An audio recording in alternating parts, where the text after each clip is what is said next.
Hello guys, welcome back doctor Sabbani YouTube channel. Guys, आज जो मैं बात करूंगा सिप्लॉक्स डी आई ड्रॉप के बारे में।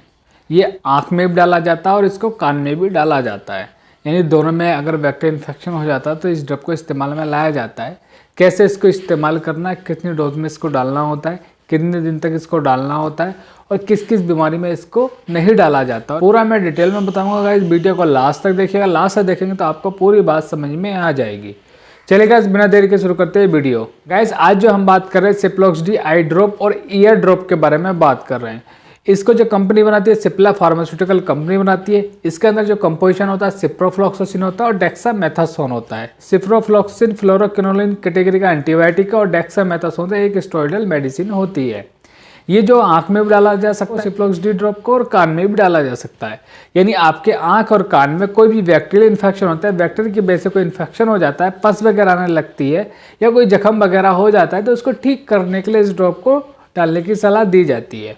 और गाइस, मैं यूजेस बताने से पहले आपको बताना चाहूँगा कि इस ड्रॉप को डालने से पहले डॉक्टर का कंसल्टेशन जरूर कर लें, डॉक्टर से संपर्क जरूर कर लें, डॉक्टर की एडवाइस जरूर ले लें, क्योंकि ये एंटीबायोटिक ड्रॉप होता है, इसलिए डॉक्टर की सलाह के नहीं डाला जाता है। चलिए गाइस, अब बढ़ते हैं इसके यूजेस की तरफ। अगर हम बात करें इसके यूजेस की, तो जैसे अगर आंख में बैक्टीरियल इन्फेक्शन हो जाता है या कान में कोई बैक्टीरियल इन्फेक्शन हो जाता है तो उसको ठीक करने डॉक्टर इसको डालने की सलाह देते हैं। कॉर्नियल अल्सर हो जाता है। कॉर्नियल अल्सर का मतलब होता है हमारे आईलिड्स जो होती है, यानी ये पलकें जो होती है, पलकों में बैक्टीरियल इन्फेक्शन हो जाता है, येलो टाइप का इन्फेक्शन हो जाता है, जिससे कि वहाँ पे बैक्टीरियल ग्रोथ होने लगती है। तो उसको ठीक करने के लिए इस ड्रॉप को डालने की सलाह दी जाती है। या फिर क्रोनिक सपोर्टिव ओटाइटिस मीडिया हो जाता है। इसमें क्या होता है, कान से लगातार पस आने लगता है, यानी मवाद टाइप का आने लगता है।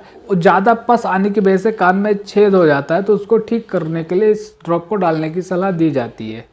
एक्सटर्नल ओटाइटिस हो जाता है, यानी कान की जो कैनाल होती है उसमें कोई भी बैक्टीरियल इन्फेक्शन हो जाता है, यानी कान की जो नली होती है उसमें कोई भी बैक्टीरियल इन्फेक्शन हो जाता है, उसको ठीक करने के लिए इस ड्रॉप को डालने की सलाह दी जाती है। मैलिग्नेंट ओटाइटिस एक्सटर्ना हो जाता है। इसका मतलब होता है कि कान से येलो यानी पीला पीला पदार्थ आने लगता है या फिर ग्रीन आने लगता है, उसमें बहुत ज़्यादा गंदी स्मेल आती है, बदबू आती है, तो उसको ठीक करने के लिए इस ड्रॉप को डालने की सलाह दी जाती है। कान में दर्द होता है बैक्टीरिया के इन्फेक्शन की वजह से, तो उसको भी ठीक करने के लिए डॉक्टर इस ड्रॉप को डालने की सलाह देते हैं। तो ये तो बताया गया मैंने इसके यूजेस के बारे में। यूजेस के साथ साथ में कोई भी मेडिसिन किस तरीके से काम करती है ये भी जानना बहुत ज़रूरी होता है। आइए इस चीज़ को भी समझ लेते हैं। जैसे कि हमारे आँख में या कान में कोई भी बैक्टीरियल इन्फेक्शन हो जाता है, तो वो बैक्टीरिया जो होता है उसके अंदर डीएनए और आरएनए भी होता है।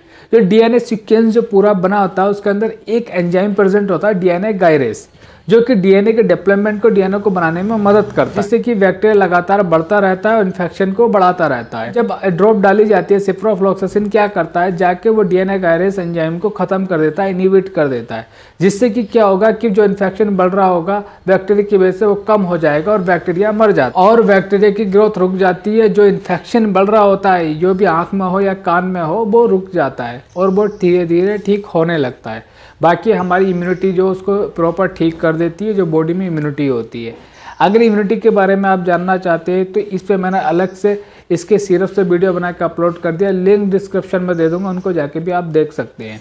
अब गाइस, ये हमने इसके यूजेस के बारे में जाना, कैसे काम करती है ये भी जान लिया। इसके साथ साथ बहुत ही ज़रूरी होता है साइड इफ़ेक्ट के बारे में जानना, क्योंकि अगर कोई भी आप मेडिसिन लेते हैं तो उसका साइड इफेक्ट आपको ज़रूरी पता होना चाहिए, ताकि उसके लिए आप प्रिपेयर रहें कि इस टैबलेट को, इस ड्रॉप को डालने के बाद में ये साइड इफेक्ट आ सकते हैं।